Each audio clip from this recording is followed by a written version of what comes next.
Since Repair Clinic encourages you to perform this repair safely, a warning icon will appear when you should use caution.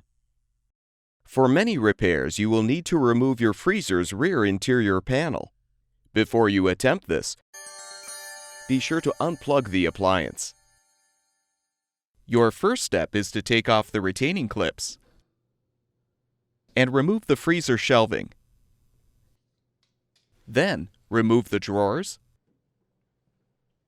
and drawer rails.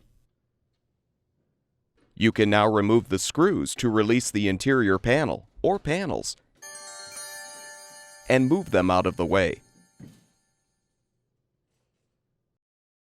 When the repair is complete, reposition the panel or panels and secure the screws. Replace the drawer rails, drawers, and shelving, and use the retaining clips to secure. You're now ready to plug the appliance back in to make sure it's functioning properly.